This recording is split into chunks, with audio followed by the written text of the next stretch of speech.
Hello বন্ধুরা, good morning. সবাই কেমন আছো? আশা করছি সবাই ভালো আছো, সুস্থ আছো। আমার এই ছোট্ট পরিবারে নতুন আর একটা ব্লগে তোমাদেরকে অনেক অনেক স্বাগত আর অনেক অনেক ভালোবাসা। এখন ঘড়ির কাঁটায় বাজে সকাল 8টা। এখন থেকেই তোমাদেরকে সাথে নিয়ে আজকের ব্লগটা শুরু করছি। আশা করছি ব্লগটা তোমাদের ভালো লাগবে। কালকে তো চলে এসেছি মায়ের ওখান থেকে, তারপরে দেখো এত কাঁচার জড়ো হয়েছে, মানে যেগুলো নিয়ে গিয়েছিলাম মায়ের ওখানে পড়ি আর না পড়ি আমি কিন্তু এসে কেচে দিই। কারণ কি বলো তো, ওখানে না প্রচণ্ড পরিমাণে ধুলো, আর মায়েদের তো ঘর দালান প্লাস্টার করা নেই মাটির, তাই জন্য ধুলোটা বেশি হয়। আর যে কটা এবারে জামা প্যান্ট নিয়ে গিয়েছিলাম সবগুলোই কিন্তু পরা হয়েছিল একবার করে, যেহেতু 3-4 দিন অনুষ্ঠান ছিল, তো প্রতিদিন একটা করে করে পরে সবগুলোই পরা হয়েছিল। আর সব ওই জড়ো করে নিয়ে এসে রেখে দিয়েছিলাম। কালকে তো এসেছি বিকালবেলা কাচলে আর কোথায় রোদ্দুরে মিলবো বলো। তো তাই জন্যে আজকে সকাল সকাল সব বাইরে বার করে দিয়েছি, কাচাকুচি করব। আর ওইগুলো যা বার করেছিলাম সব কিন্তু আমার এখন কাঁচা হয়ে গেছে, কেচে দিয়ে তারপরে চলে এসেছি। এই যে মেয়ে এখন ঘুম থেকে উঠলে, এখন বাজে প্রায় 9টা, 9:30 মতো বাজে। কাচাকুচি করতে গিয়ে আমার এতটা টাইম লেগে গেলো, কম কাচাকুচি জড়ো হয়েছিল বলো। কাচাকুচি বাসন মাজা সব হয়ে গেছে, ওই 8:30 থেকে লেগেছি, 9টা 9:30-র মধ্যে সব হয়ে গেছে। তো প্রতিটা জিনিস সব দড়িতে মিলে দিয়েছে, আর কয়েকটা মানে ফাঁকা ছিল না দড়ি, তো পাশের বাড়ি একজনদের বাড়ি মিলে দিয়ে এসেছি। আর দেখো, তোমাদের তো বলেছিলাম মায়ের ওখান থেকে এসে চাদরটা চেঞ্জ করে দেবো, কালকে চেঞ্জ করা হয়নি, আজকে একদম ঘর দালান সব পরিষ্কার করব বলে তো ভাবলাম চাদরটা আজকেই চেঞ্জ করে দিই। আমারই একটু ভুল হয়েছে, আগে চাদরটা আমি পেতে নিয়েছি, আগে ঘর দালানটা ঝেড়ে চাদরটা পাতলে ভালো হতো। তো এদিকটা ঝাড়া হবে না, কারণ চাদর পাতা হয়ে যাচ্ছে, এখন আর এদিকটা ঝাড়বো না। আবার যেদিন চাদর তুলবো সেদিন ঝাড়বো। এখন এই আলমারির এই সাইডগুলো একটু পরিষ্কার করে ঝেড়ে নেব। আর প্রায় 2 সপ্তাহ হয়ে গেল আমার ঘর দালান কিছু ক্লিন করা হয়নি। তো 1 সপ্তাহ আমার শরীর খারাপ ছিল বলে করিনি, আর 1 সপ্তাহ বাপের বাড়ি কাটিয়েছি। 1 সপ্তাহ কাটাইনি, মানে ওই 3-4 দিন কাটিয়েছি। তো এই কয়েকটা দিন তো ঘরের কোনো রকম কাজে হাত দিতে পারিনি। তো ঘর দালানের অবস্থা দেখছি একদম কি বলবো, খুব খারাপ হয়ে গেছে। পরিষ্কার করতে করতে আমার বেশ কিছুদিন সময় লেগে যাবে। তো আস্তে আস্তে করে করব, একবারে সবটা করতে যাবো না আর কি। সবটা একবারে করতে গেলে আমার নিজেরই শরীর অসুস্থ হয়ে যাবে। এত খাটাখাটুনি অনেক দিন পর আর কি করছি। এতদিন মা ছিল, মা সবটা করতো। তো এখন যেহেতু আমাকে নিজেকে করতে হবে, তবে মা আসবে আমার যখন আর কি ডান দিকে দাঁতটা তোলা হবে, তখন আবার আসবে। মাসখানেক পরে করব একবারে আর কি, সহ্য করতে পারবো না। তো ডাক্তারবাবু বলেছিল 1 সপ্তাহের মধ্যে করে দিতে, কিন্তু আমি করব না। তো 1 মাস কেটে গেলে তারপরে করব। শুধুমাত্র চাদরটাই চেঞ্জ করব, বালিশের কভারগুলো আর খুলবো না। বালিশের কভারগুলো অন্য একদিন কাচবো। এত কাচাকুচি সব একবারে করতে গেলে মানে কি বলবো, আমার কষ্ট হয়ে যাবে। একবারে তো এতগুলো হয় না। এমনিতেও আজকে অনেক কাচাকুচি করেছি, হাজব্যান্ডের, আমার, মেয়ের, পড়ার, নতুন সব কেচে দিয়েছি। আর এই যে চাদরটা তুললাম, এটা আর আজকে কাচবো না, আজকে আর মেলার জায়গা নেই, আজকে রেখে দেবো। কালকে আবার ওই চাদরটা কেচে দেবো আর কি। আর দেখুন অতিরিক্ত গরম উঠেছে, সকাল এখন 9:30 10টা বাজতে চায়, এত পরিমাণে গরম যে ঘরের কাজকর্ম আমি করতে পারছি না। খুব কষ্ট হচ্ছে, পাখা চালিয়ে চালিয়ে বারে বারে পাখা চালাচ্ছে। আর কী বলো তো, পাখা চালিয়ে কাজ করলে ধুলোগুলো যখন ঝাড়া হয় না, উড়ে উড়ে আবার কিন্তু ধুলোগুলো সেই জায়গাতেই পড়ে। তো আমি যতটা পারি পাখা বন্ধ করে করি, কিন্তু সব সময় তো আর সহ্য হয় না গরম। তো মাঝে মাঝে একবার করে পাখা চালাচ্ছি, আবার পাখা বন্ধ করছি। তো এই যে খাটটা যখন মানে বিছানার চাদরটা যখন চেঞ্জ করলাম, তো এগুলো তো একটু পরিষ্কার করতে হবে, তাই জন্য এগুলো একটু মুছে পরিষ্কার করে নেবো। এমনি তো এগুলো পরিষ্কার আছে, আমি তো প্রতিদিন এগুলো মুছি। সব দিন হয়তো তোমাদের সঙ্গে শেয়ার করা হয় না, কিন্তু এগুলো আমি প্রতিদিনই মুছি। আজকে ঘরটা পুরো ডিপ ক্লিন করব, তাই জন্যে আর কি রান্নাবান্না আজকে সেরকম কিছু করব না, জানো তো। ঘরটা পরিষ্কার করতে গেলে ঘর রান্নাঘর সবই করব আজকে, আর এগুলো করতে গেলে অনেকটা বেলা হয়ে যাবে। আর রান্নাবান্নার ঝামেলা রাখতে গেলে আমার আর এইগুলো পরিষ্কার করা হবে না, মানে হিমশিম খেয়ে যাব। বেলা এখন বাজে প্রায় 11টার মতো, এখনও পর্যন্ত ঘরের কোনো কিছু কাজ হয়নি। বাসি কাজ তো হয়নি, শুধুমাত্র কাচাকুচি হয়েছে আর বাসন মাজা হয়েছে। তারপরেও কিন্তু এই যে বিছানার চাদরটা তোলা হয়েছে, আর কিছু কাজ হয়নি। এখন এই যে একটা একটা করে সব নামিয়ে ক্লিন করে পরিষ্কার করে আবার গুছিয়ে রাখবো। তো এগুলো করতে তো সময় লাগে বলো, একা হাতে কত করব, তো আস্তে আস্তে না করলে হয় বলো। আর দেখবে মানে কি বলবো, তাড়াহুড়ো করে করতে গেলে সব জায়গাটা কিন্তু নিখুঁতভাবে পরিষ্কার হয় না। তাই কাজ যতটুকু করি ভালোভাবে করার চেষ্টা করি। তো এই আলমারির মাথাটা পরিষ্কার হয়ে গেছে, এখন এই আলমারির মাথাটা পরিষ্কার করে নিলাম। আর এইগুলো করেছিলাম কবে বলো তো, সেই কালী পুজোর আগে, মারে মানে যেদিন এসেছিলো তার আগের দিন করেছিলাম। গেছিলাম, আর এই করছি। এতদিন তো পারিনি করতে, তাই করা হয় না। আর আজকে কলিং দিয়ে একটু আলমারিগুলো পরিষ্কার করে নেবো। মেয়ের শরীরটা তো ভীষণ খারাপ, তো জ্বর হয়েছে। তো এখনও পর্যন্ত কালকে একটা ওষুধ খাবার পর এখনও পর্যন্ত জ্বর আসেনি। মানে সকালের দিকটা আমি গায়ে হাত দিয়ে দেখেছিলাম জ্বর আসেনি। তো এখন দেখছি আবার গাটা একটু গরম গরম মতো। কি হচ্ছে বলো তো, ওর জ্বরটা আসছে, 5-10 মিনিট থাকছে, আবার একা একাই জ্বরটা চলে যাচ্ছে। তো ডাক্তারখানায় যাব কি যাব না ভাবছি। ঘরে তো আমার ওষুধ সব সময় থাকে, তো ওটাই একটা খাইয়েছি, আপাতত ভালো আছে। আর দেখি বেলার দিকে চান করার পর কি হয়। যদি জ্বর না ভালো হয় তখন ডাক্তারখানায় নিয়ে যাব। আমার মা তো হাজারবার আমাকে ফোন করছে, খালি বলছে ডাক্তারখানায় নিয়ে যা, ডাক্তারখানায় নিয়ে যা।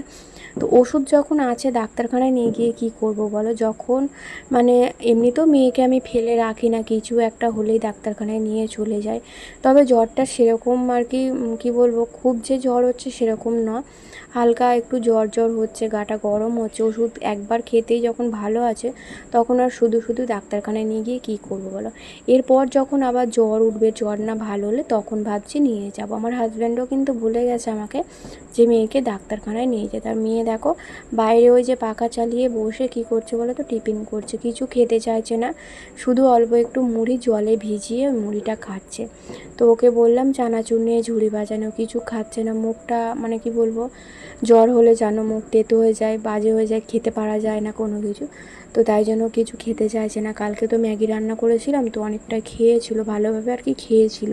ও তো ম্যাগি এমনিতেও ভালোবাসে, তো ম্যাগিটাও প্রায় সময় হলেও ভালোই হয় আর কি, কিন্তু আমি দিই না সব সময়, মাঝে সাঝে একটু আধটু দিই। তো বাইরেটা মানে ঘরটা তো ক্লিন করা হয়ে গেল, এখন এই যে বাইরেটা আর কি একটু মুছে মুছে ঘষে আর কি পরিষ্কার করে নেব। মানে ওই যে এতদিন পরিষ্কার হয় না, ধুলো পড়েছে, সেগুলি একটু পরিষ্কার করবো। আর ঘরটা কিন্তু একবার ঝাড়ু দেওয়া হয়ে গেছে, এত ধুলো হয়ে গেছিলো, ঘরটা না ঝাড়ু দিলে হাঁটা চলা করা যাচ্ছিল না। এক্ষুনি তো ঘর দালান মুছবো না, এখন তো অনেক কাজ আছে, সেগুলো সব মিটিয়ে কী করে ঘরটা মুছি বলো। তাই এই জায়গাগুলো এখন পরিষ্কার করে নিচ্ছি ঘরটা ঝাড়ু দিয়ে। হাজব্যান্ডকে বলেছিলাম সকালে যে আমাদের জন্য ডিমের ঝোল করবো, আর ওর জন্য একটা কিছু করে দেবো, কিন্তু এরকম হবে ভাবিনি, যে কাজ করতে করতে, ঘরের কাজ করতে করতেই এতটা বেলা হয়ে যাবে বুঝতে পারিনি। তো হাজব্যান্ডকে আবার বললাম যে আজকে যাও, মানে একটু ফেনা ভাত খেয়ে নাও আলু সেদ্ধ দিয়ে, কালকে রান্না করব। কি বলো তো কী করে করি আমি, এখনও ঘরের কাজ সেরকমভাবে মেটেনি, এই শুধুমাত্র ঘরটা হলো, এরপর আছে রান্নাঘর, দালান, এগুলোও তো করতে হবে। আর ফ্রিজে না, মানে ফ্রিজের ভেতরটা নোংরা হয়েছে, আর ফ্রিজটা পুরো ফাঁকা হয়ে গেছে, কিচ্ছু নেই ফ্রিজের মধ্যে। আর ভাবছিলাম যে ফ্রিজটা পরিষ্কার করব ভেতরটা, কিন্তু আজকে আর হবে না, আজকে এই বাইরেটা করে রেখে দেবো, কালকে আবার দেখি যদি সময় পাই ভেতরটা একটু পরিষ্কার করে নেবার। কালকে বাজার করবে বলেছে, আজকে তো বাজারেও সেরকম কিছু নেই। কালকে হাজব্যান্ড বলেছে সকালে কিছু একটা বাজার করে দেবে। আসলে কি বলো তো, এই কয়েকটা দিন না হাজব্যান্ডের প্রচুর কাজের চাপ, বাজার দোকান করতে পারছে না। আর এমনি আমাদের গোডাউনের কাজ, আমার হাজব্যান্ড যে কাজ করে সেখানের কাজ কিন্তু আমার হাজব্যান্ড বিকালবেলা 5টা-6টার মধ্যে মিটিয়ে নেয়। তারপরে না ওকে যেতে হয় ওষুধের দোকানে, তো আমাদের নিজেদেরই ওষুধের দোকান। তো সন্ধ্যের পর আর কি জামাই আর কি যার দোকানটা হচ্ছে আমার নন্দায়ের, কিন্তু থাকে জামাই, মানে আমার ভাগ্নি জামাই থাকে। তো তার হচ্ছে কালকে অপারেশন, তাই আজকে আর কি ভর্তি হয়েছে। আজকে থেকে আমার হাজব্যান্ডকে আর কি দোকানে বসতে হবে, ওষুধের দোকানে। তো হাজব্যান্ড আর কি বিকালের পর আর বাড়ি থাকবে না, ও চলে যাবে ওষুধের দোকানে, এদিকের কাজগুলো মিটিয়ে নিয়ে তারপরে যাবে হচ্ছে ওষুধের দোকানে। আমার হাজব্যান্ড কি কাজ করে তো তোমরা জানো না। আমার হাজব্যান্ডের হচ্ছে প্যাম্পাসের আর কি ব্যবসা আর কি। তো এই আর কি কাজ করে আমার হাজব্যান্ড। তো ব্যবসাটা আমার হাজব্যান্ডের না, ব্যবসাটা হচ্ছে আমার নন্দায়ের। তো ওখানেও আর কি দেখাশোনা করে আর কি, ম্যানেজার মতো। যাই হোক, এখন এই যে চেয়ারগুলো একটু ভালো করে মুছে পরিষ্কার করে নিচ্ছি। চেয়ারগুলো খুব ধুলো হয়ে গেছে, অনেক দিন পড়েছিল, মারে ছিল তবু ব্যবহার করতো, পরিষ্কার থাকতো। আর আমাদের তো ব্যবহারই হয় না, ওই পড়ে থেকে থেকে ধুলো হয়, আমাকে রোজ 2-1 দিন ছাড়াই মুছতে হয়। তো এই গ্রিলগুলোও দেখছি মাকড়সার খুব জাল হয়েছে, গ্রিলগুলো একটু ভালো করে ঝেড়ে নেব। তো একবারে সব উপরের দিকটা ঝেড়ে মুছে নিয়ে তারপরে নিচের দিকটা করব, কারণ নিচের দিকটা আগে করলে ওপরটা যখন ঝাড়বো আবার ধুলো ধুলো হবে। তাই ওপরের দিক থেকেই শুরু করলাম, আর এই দিক থেকে শুরু করেছি, ওদিকটাও মুছবো, পরিষ্কার করব। ওদিকটা আপাতত ক্লিন আছে জানো তো, ওদিকটা পরিষ্কারই আছে, ওদিকটা তো বারে বারে করা হয়, আর এদিকটা তো করা হয় না খুব একটা। তো এদিকটাই ভালো করে করি, আর মেশিনটাও আজকে পরিষ্কার করব। তোমরা হয়তো দেখেছো মেশিনটা দু একদিন ছাড়া ছাড়াই আমি পরিষ্কার করি। আসলে কি বলো তো, ব্যবহার হলে তো পরিষ্কার থাকে, ভালোও থাকে জিনিসটা ব্যবহার হলে। আর আমি তো ব্যবহার খুব একটা করি না, ধুলো পড়ে পড়ে সব জাম হয়ে যাবে নোংরাতে আর কি, আর মেশিনটা নষ্ট হয়ে যাবে। তাই প্রতিদিন এটা একবার করে পরিষ্কার করার চেষ্টা করি। আর দেখো না মেশিনটা কি ব্যবহার করবো বলো তো, রাজ্যের জিনিস সব মেশিনের ওপর। একটু কোথাও দেখবে মানে কি বলবো, ফাঁক পেলে, সুযোগ পেলে, জায়গা পেলে আর কি, মানে এখানে ওখানে জিনিস রাখার আমরা করি। তো আমি যতই পরিষ্কার করি না কেন, ঘরে তো আরও দুটো মেম্বার আছে, তারা এরকম আর কি, মানে জায়গা পেলেই রাখার চেষ্টা করে। আগে টেবিলটা ছিল না, তো এখন টেবিলটা হয়েছে। টেবিলের ওপর যত রাজ্যের জিনিস থাকে, জলের বোতল থেকে শুরু করে সবটা। দিন আগে ছিল না, তো এই জায়গাটা ফাঁকাই থাকতো। এখন মেশিনটা আছে, তাই মেশিনের ওপরে সব জিনিসপত্র রাখা হচ্ছে। আর ওদিকে জুতো র্যাকটা ছিল না, জুতো র্যাকের ওপরেও কিন্তু ভর্তি হয়ে গিয়েছিলো। তো আমি আবার সেদিনকে কিছুটা পরিষ্কার করেছি। আসলে কি বলো তো, নোংরা হয়ে থাকলে দেখতে ভালো লাগে না, পরিষ্কার পরিচ্ছন্ন থাকলেই তবে দেখতে ভালো লাগে আর নিজেরও একটু ভালো লাগে। তো এখন এই যে মেশিনের এইগুলো পরিষ্কার করে মুছে আবার যেখানে জিনিস সেখানে সব গুছিয়ে রেখে দেবো। আর চাদরটা তো বললাম আজকে কাচবো না, আপাতত চাদরটাই মেশিনের ওপর রেখে দেবো। আর আমার একটা গাছ তো নষ্ট হয়ে গেছে, কালকে তোমাদের বলেছি। তো এই গাছগুলো মানে আছে যতদিন ততদিন যত্ন করি, যত্ন আমি গাছের করি, তারপরেও কী করে গাছ নষ্ট হয়ে যায় আমি জানি না। তো গাছটার মধ্যে খুব ধুলো পড়েছিল, তাই ঝাড়ু দিয়ে একবার ঝেড়ে নিলাম। আর পরে এক ভিজে কাপড় দিয়ে পাতাগুলো একটু মুছে নেবো। তো পাতাগুলো দেখবে মোছার পর না বেশ চকচক করে দেখতে ভালো লাগে, আর ধুলো পড়ে গেলে পাতাগুলো সাদা হয়ে যায়, একদম ভালো লাগে না। তো যাই হোক, এদিকের কাজটা মিটে গেছে। এবার আর কি টেবিলটা একটু মুছতে হবে, টেবিলটাও খুব নোংরা হয়েছে, অনেক দিন মোছানো। কালকে কিন্তু আমি এসে টেবিলটা মুছিনি, ভেবেছিলাম টেবিলটা এখন ব্যবহার করব না, রাত্রিবেলা আর কি বিকেলবেলা এসেছিলাম, তারপরে রান্নাবান্না ম্যাগি রান্না করে খেয়ে শুয়ে পড়েছিলাম, ব্যবহার করা হয় না।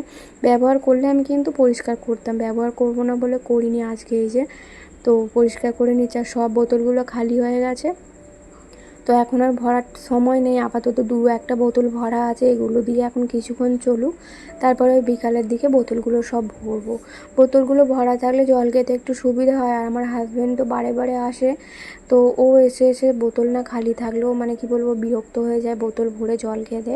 তাই সব সময় জল ভরে রাখার চেষ্টা করি, মাঝে মাঝে হয় না, মনে থাকে না, কাজের সময় মানে পাই না, তো ভরা হয় না, তখনই এসে ও বিরক্ত হয়ে যায়। তো যাই হোক, এখন ঘরটা তো হয়ে গেল, রান্নাঘরটা এখন হাত দিচ্ছি আর কি, রান্নাঘরটা এবার পরিষ্কার করতে হবে। আর কি হয়েছে বলো তো বন্ধুরা, আজকের ব্লগটা না অনেক অনেক বড় হয়ে গেছিলো, যেটা তোমাদের সঙ্গে শেয়ার করা অসম্ভব ব্যাপার। তাই কি করলাম বলো তো, মানে দুটো ভাগে ভাগ করে নিয়েছি। তো দুটো পার্ট করে নিয়েছি, একটা পার্ট আর কি কালকে পোস্ট করব, মানে আজকে পোস্ট করেছি, আর একটা পার্ট আর কি পরের দিন পোস্ট করব। নইলে ভিডিওটা আমারও মানে কি বলবো, ভিডিওটা এডিট করতে আমারও বিরক্ত লাগবে, তোমাদেরও দেখতে ভালো লাগবে না, তাই দুটো ভাগে ভাগ করে নিয়েছি।